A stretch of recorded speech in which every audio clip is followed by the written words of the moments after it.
السلام علیکم دوستو، آپ دیکھ رہے ہیں ذرا سوچ یوٹیوب چینل۔ دوستو، آپ نے اپنی زندگی میں کئی طرح کے حالات دیکھے ہوں گے اور یقیناً ان کا مقابلہ بھی کیا ہوگا۔ حالات ایک انسان کو بھی متاثر کرتے ہیں، ایک شہر کو بھی، ایک قوم کو بھی اور کسی ملک کی معیشت کو بھی۔ حالات دو قسم کے ہوتے ہیں، اچھے حالات اور برے حالات۔ اچھے حالات میں انسان کو اللہ کا شکر ادا کرنا چاہیے، اور اگر حالات برے ہوں تو انسان کو اللہ سے مدد مانگنے کے ساتھ جوان مردی سے ان حالات کا ڈٹ کر مقابلہ کرنا چاہیے۔ کبھی کبھی حالات اتنے خراب ہو جاتے ہیں کہ انسان تو کیا، وہ کسی بہت بڑے اور ترقی یافتہ ملک کی معیشت تک کو تباہ کر دیتے ہیں۔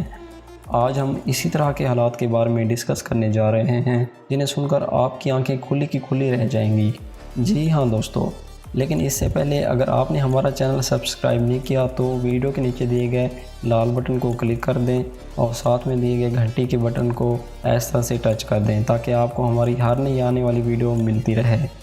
تو دوستو، آپ نے امریکہ کے بارے میں تو سنا ہوگا، یقیناً وہ دنیا کا سب سے امیر اور طاقتور ملک کی حیثیت رکھتا ہے، لیکن حالات وہ بلا ہے جو امریکہ تو کیا کسی کو بھی نہیں چھوڑتے۔ جی ہاں دوستو، امریکہ کے خام تیل کی قیمت نیگیٹو میں چلی گئی ہے، اور اسی وجہ سے امریکی خام تیل کمپنیاں سب کو یہ کہہ رہی ہیں کہ تیل بھی اٹھاؤ ہم سے اور ساتھ میں پیسے بھی لو۔ آپ اس کی مثال یوں لے لیں جیسے آپ کے گھر کے سامنے کیچڑ یا کچرا پڑا ہو اور آپ کسی شخص کو یہ کہیں، بھائی یہ لو پیسے اور میرے گھر کے سامنے یہ کچرا لے جاؤ۔ بالکل یہی حالت اس وقت تیل کی ہے۔ دوستو، امریکہ کی منڈی کے اندر یہ جو تیل مفت ملنے لگا ہے اور ساتھ میں یہ پیسے بھی دے رہے ہیں، اس کے بعد انٹرنیشنل لیول پر جو تیل ہم ایشین ممالک خریدتے ہیں ان کا کیا بنے گا؟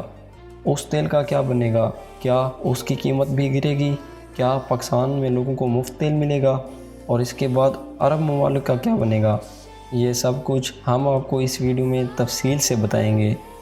دوستو، پہلے یہ سمجھنے کی کوشش کرتے ہیں کہ اس تیل کی قیمت راتوں رات کیسے گری۔ اصل میں اس صورتحال میں 3 فیکٹرز ہیں۔ 2 طرح کے تیل ہوتے ہیں، ایک کو کہتے ہیں WTI جو کہ اچانک سے نیگیٹو $37 پر آ چکا ہے، اس کو کہتے ہیں ویسٹ ٹیکسس انٹرمیڈیٹ، نارملی اس کو WTI کہا جاتا ہے۔ اس کے بعد دوسرا ہوتا ہے برینٹ کروڈ آئل، یہ بیسیکلی نارتھ سی کروڈ ہوتا ہے جو کہ برینٹ کروڈ کے نام سے جانا جاتا ہے۔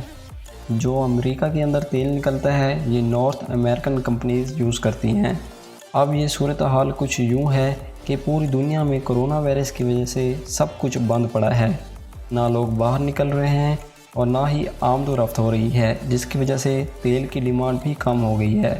اب روس کا اپنا تیل ہے، امریکہ کا اپنا تیل ہے اور عرب ممالک کا اپنا تیل ہے۔ اس صورتحال میں سعودی عرب نے تیل کی اوور سپلائی کر دی اور دوسری جانب امریکی کمپنیاں تیل نکالتی رہیں اور بس نان سٹاپ تیل نکالتی ہی رہیں، اور پھر ہوا کچھ یوں کہ اتنا سارا تیل نکالنے کے بعد ڈیمانڈ نہ ہونے کی وجہ سے امریکی کمپنیوں کے پاس تیل ذخیرہ کرنے کی گنجائش ہی ختم ہو گئی، اور انہوں نے جب آگے یہ بات ریلیز کی کہ ہمارے پاس اوور سپلائی ہو گئی ہے اور ہمارے پاس ذخیرہ کرنے کے لیے کچھ نہیں ہے، تو مارکیٹ پوری کریش کر گئی۔